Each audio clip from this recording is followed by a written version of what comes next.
Midnight news coming to you live from Algiers. To the headlines. Shortly after the enforcement of the ceasefire in Gaza, the occupation fails its commitment to the humanitarian aspect of the agreement. 12,000 martyrs are still under the rubble in Gaza as the Zionist forces hamper efforts to recover them. Hamas stresses that the occupation's failure to adhere to the humanitarian protocol may negatively impact its flexibility.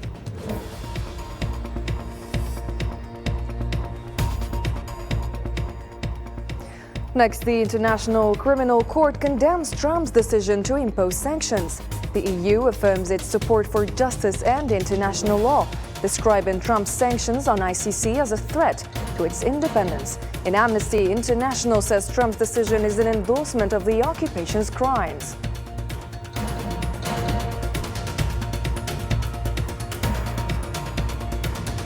Also coming up, French historian Benjamin Stora says France should return to international legality regarding its position towards Western Sahara.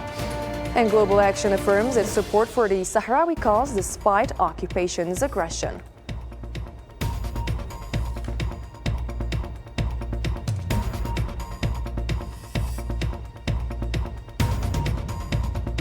And the United Nations warns against the escalation of violence in the Democratic Republic of the Congo and the danger of its extension beyond its borders. Rwanda denies the accusations and confirms the tension in the DRC poses a threat to its security and stability.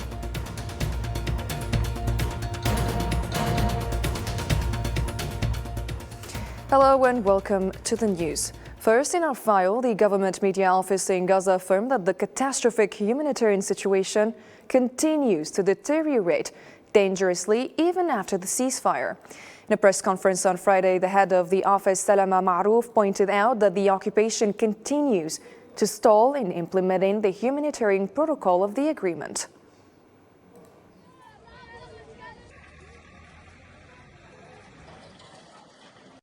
Through monitoring and documenting the behavior of the occupation, it becomes evident that the commitments outlined in the agreement have not been implemented as specified, which exacerbates the suffering of over 2.4 million people in the Gaza Strip. The reality proves that the occupation leaves no opportunity to shirk its obligations to implement the agreement in general, and its humanitarian aspects in particular. The volume of aid that has entered Gaza is still far from the minimum required.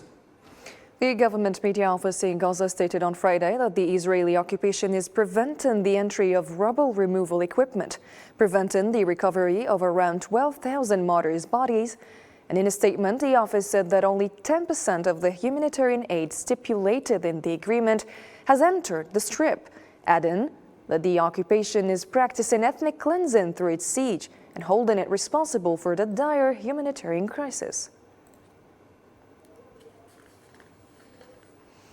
And Hamas stated that the occupation's failure to adhere to the humanitarian protocol could negatively impact its flexibility in complementing the deal. Spokesperson for the Palestinian resistance movement Hamas, Abdul Latif al-Qanu', said on Friday that the movement has urged mediators to intensify their efforts and pressure the occupation to comply with the humanitarian protocol before the prisoner exchange scheduled for Saturday. The United Nations World Food Programme has called on the international community and all donors to help feed Gaza's population and contribute to rebuilding the war-torn Strip. Carl Scal, WFP's Deputy Executive Director, said in remarks after visiting Gaza, "We call on the international community and all donors to continue supporting the life-saving assistance provided by the program at this critical moment."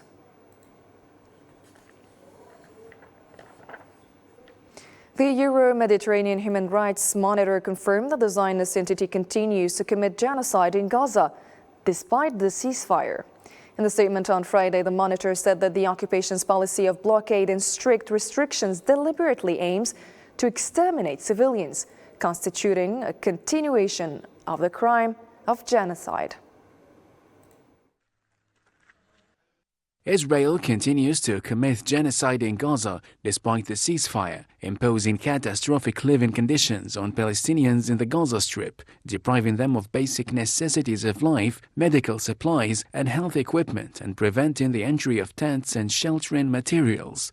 The occupation's policy, based on the blockade and strict restrictions, deliberately aims to annihilate civilians. It is nothing but a consolidation of the crime of genocide, which calls for urgent international action to save the Palestinians from plans of slow killing and forced displacement.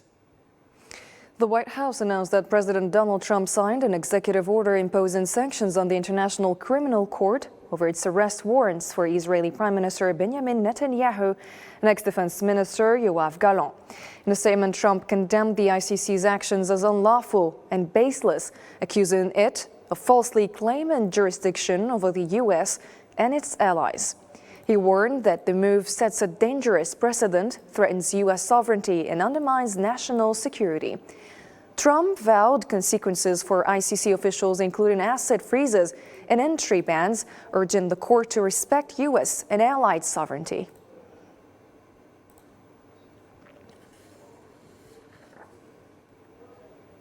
And following U.S. President's decision, the International Criminal Court condemned President Trump's executive order imposing sanctions on the court, calling it a punitive measure for its arrest warrants against Israeli Prime Minister and ex-defense minister Gallant over war crimes in Gaza. The ICC urged global unity to defend justice and human rights.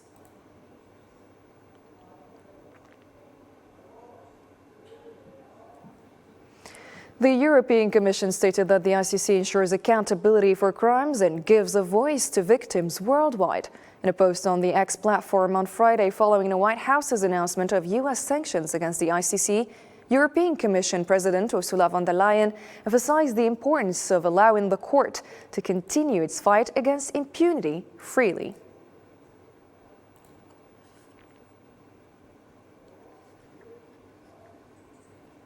And the president of the European Council said that imposing sanctions on the International Criminal Court threatens its independence and undermines the international justice system. The Council's statement came just hours after the White House announced what President U.S. Donald Trump had signed an executive order imposing sanctions on the ICC.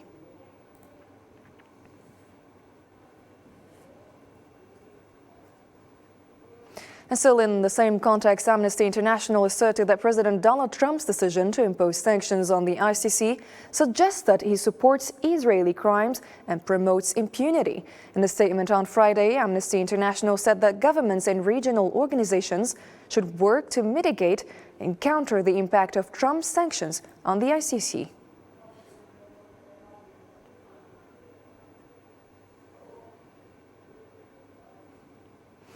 The Irish Ministry of Foreign Affairs has announced additional funding for the UN Relief and Works Agency for Palestine Refugees, UNRWA, in Gaza, estimated at €20 million to support its vital operations in Gaza and the occupied West Bank.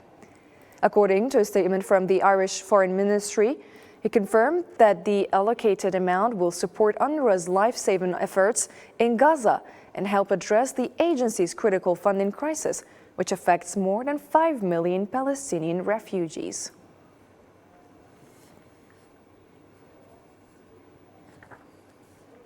And 4 Lebanese civilians were killed according to initial reports due to an explosion caused by remnants left by the Israeli occupations in the town of Deir Haifa, southern Lebanon.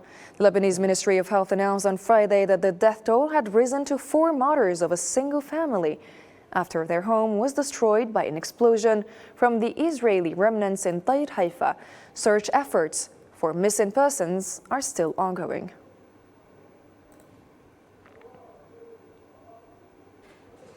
And on behalf of President Abdelmajid Tebboune, Algerian Prime Minister Nadir Al-Arbawi will travel on Saturday to the Tunisian Governorate of Kef, where he will jointly preside with Tunisian Prime Minister Kamal Madouri over the 67th anniversary of the Sakiet Sidi Youssef events. Algeria's Prime Minister's office highlighted the commemoration of Algerian-Tunisian sacrifices against French colonialism as a symbol of their shared quest for freedom. The occasion will also include talks on strengthening bilateral ties, aligning with the vision of Presidents Tebboune and Sakiet to build a strategic partnership.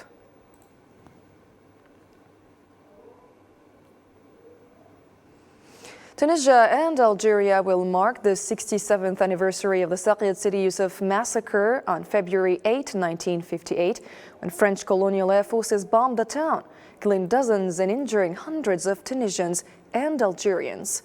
The attack exemplified France's brutal colonial tactics, using collective punishment against those aiding Algeria's National Liberation Army in its fight against colonial rule.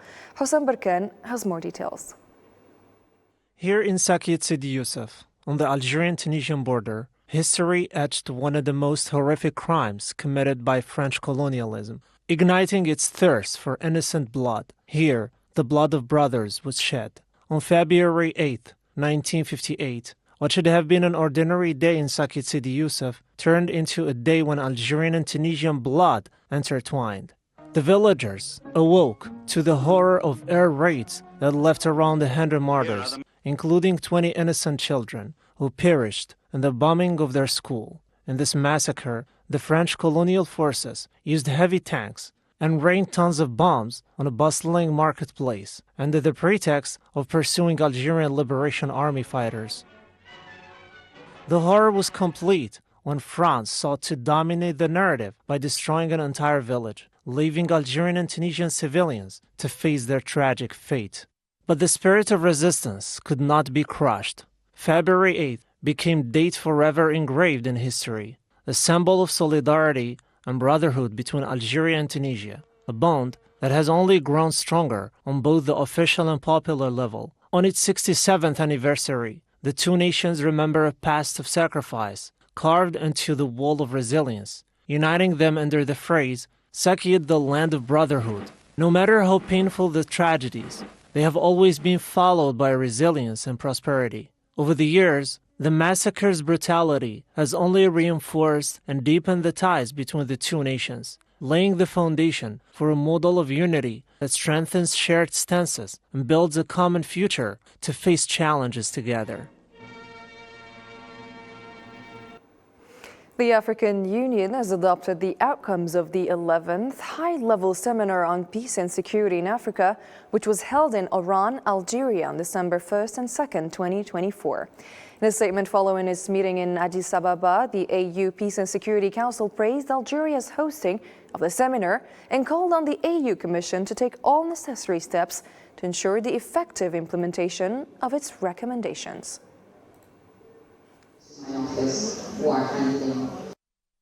The African Union Peace and Security Council adopted the outcomes of the 11th high-level seminar on peace and security in Africa, held in Oran, Algeria, on the 1st and 2nd December 2024. The Council commends the government of Algeria for hosting the seminar in collaboration with the African Union Commission and the United Nations Institute for Training and Research. It requests the African Union Commission to take the necessary steps for the effective implementation of the outcomes of the seminar. The AU Peace and Security Council also called for continued coordination within the A3+ group, comprising Algeria, Sierra Leone, Somalia, and Guyana, to amplify Africa's voice in the UN Security Council. Let's have a listen. It was also decided to encourage the new composition of the A3+ group, which includes Algeria, Sierra Leone, Somalia, and Guyana, to maintain its current cohesion and momentum, consolidate the gains achieved so far, and continue to deepen unity and coordination in order to make the African voice more effectively heard on issues related to peace and security of African interest within the decision-making process of the UN Security Council. French historian Benjamin Stora called on the French authorities to return to international legality in their position in favor of the autonomy plan as part of the so-called Moroccan sovereignty over Western Sahara, assuring that this is the only way for a return to normality in Algerian-French relations. In an interview with the public daily El Mesa, Mr. Stora stressed that it is up to the French authorities to return to international legality, which recognizes the right of the Sahrawi people to self-determination and to respect the principles set out in the UN charters, which is the only way to return Algerian-French relations to normal. The policy and campaign coordinator of the Danish organization Global Action has stated that a violent attack on the organization's headquarters in Copenhagen last month was motivated by its support for the Sahrawi cause.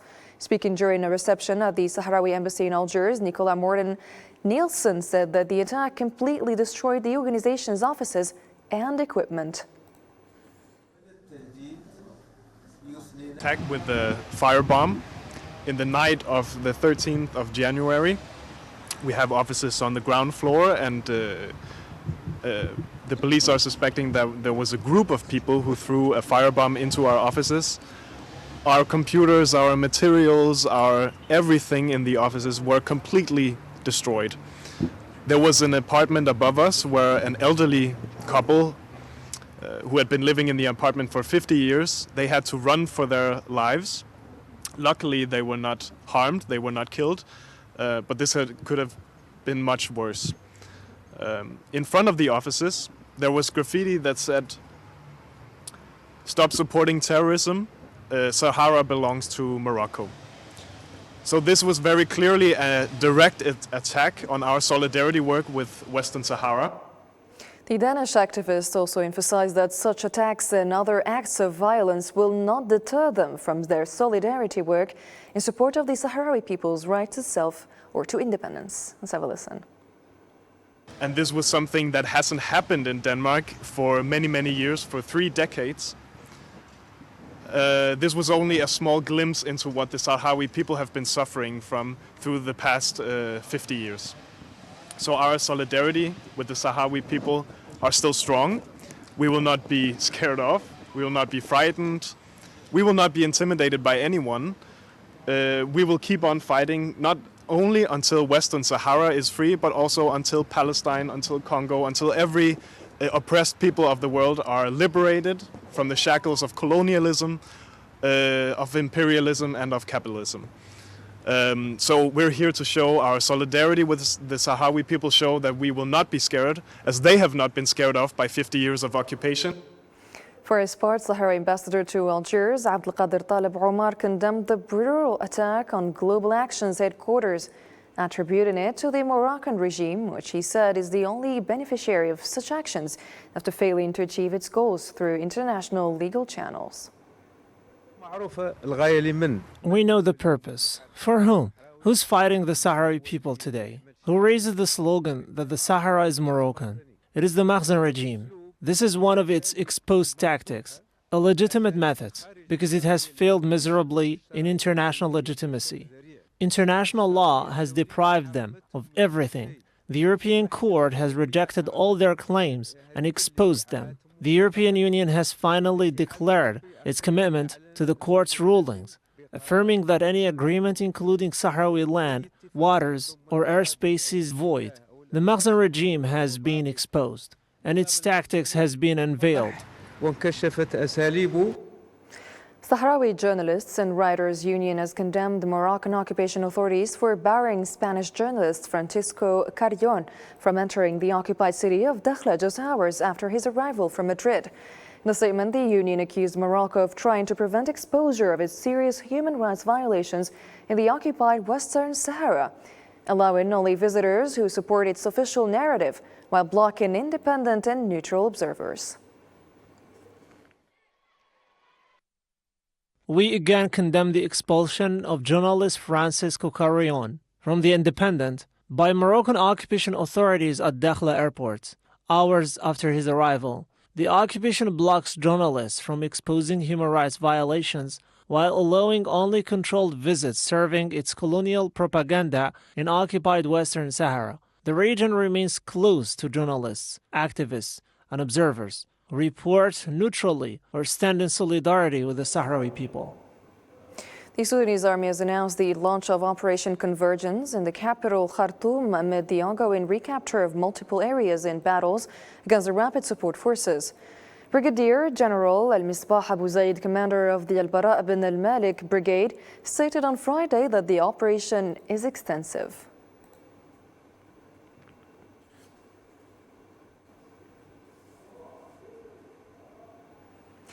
The Sudanese army is advancing towards central Khartoum from multiple fronts nearing the Republical Palace, which remains under RSF control. This progress continues the intensified attacks of recent weeks, which have inflicted heavy losses on the RSF, indicating that the battle for Khartoum is approaching a decisive military resolution in favor of the army.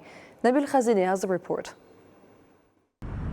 A senior human rights official at the United Nations issued a stark warning on Friday, stating that the risk of the violent unrest engulfing the Democratic Republic of the Congo could spread throughout the region at levels higher than ever before. Volker Turk, the UN High Commissioner for Human Rights, addressed a special session at the UN Human Rights Council, stressing the dire situation. He cautioned that without immediate intervention, the situation could worsen dramatically for both the people of Eastern DRC and potentially for the entire region. Et je suis profondément perturbé. I'm deeply disturbed to see the violence escalate once again. Tensions are currently rising in South Kivu. If nothing is done, it is possible that the worst has yet to come for the people of the Eastern DRC, but also beyond the DRC's borders. The risk of violence escalating throughout the sub-region has never been higher. All those with influence over the parties involved, be they states or non-state actors, must redouble their efforts to avert a conflagration and to support peace processes.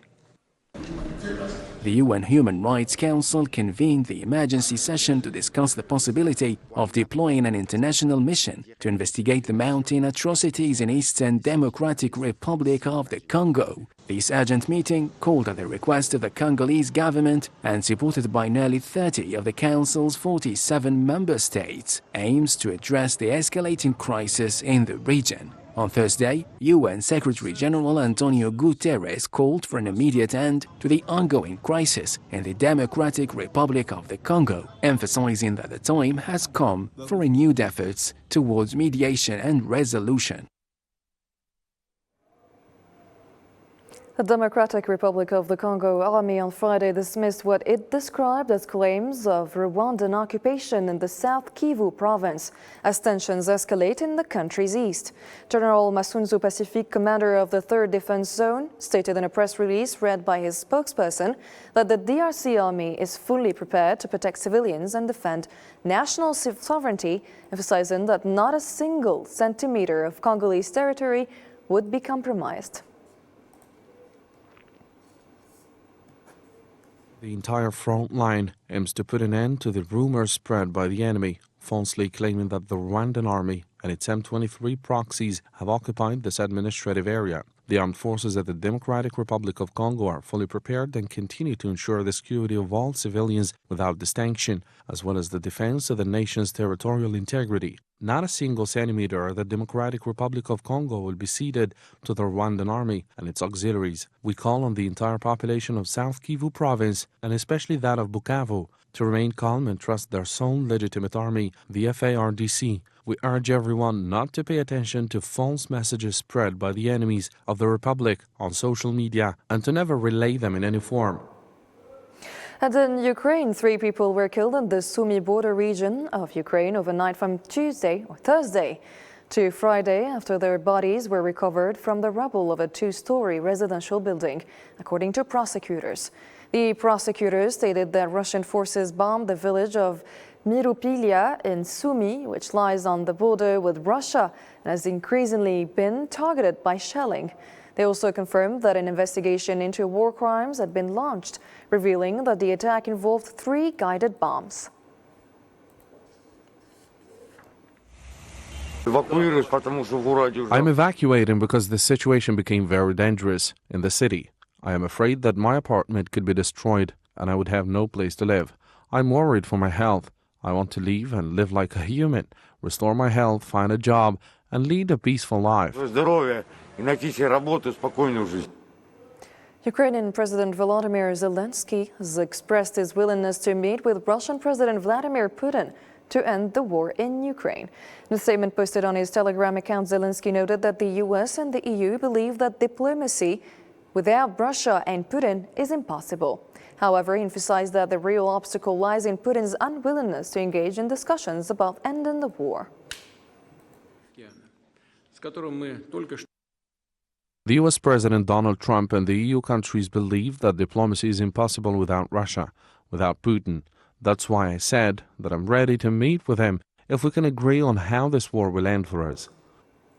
And Iran's Supreme Leader Ali Khamenei has urged his government not to engage in negotiations with the U.S., warning that such talks would be unwise. In a statement on Friday, Khamenei accused Washington of undermining, violating, and ultimately abandoning the 2015 nuclear agreement. He also vowed retaliatory actions against the U.S. if it carried out any threats of aggression against Iran.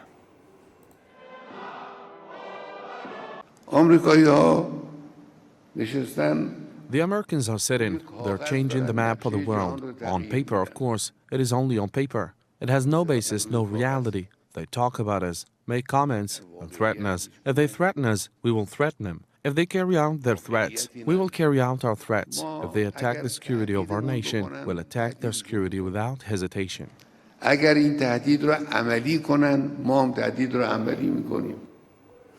And in China, Beijing has vowed or voiced opposition to what it called U.S. interference and pressure in Panama, claiming that Washington is attempting to undermine the Belt and Road Initiative. During a press conference, Chinese Foreign Ministry spokesperson Li Jian described Panama's decision to withdraw from the initiative as regrettable. He urged Panama to make independent decisions based on broader bilateral relationship and to resist foreign influence, as he put it. China firmly opposes the United States' actions of smearing and sabotaging the Belt and Road Initiative through pressure and coercion, and deeply regrets that Panama will not renew the Memorandum of Understanding. Ladies and gentlemen, that's a wrap for tonight's program. From me and the rest of the team, thank you for watching, and bye-bye.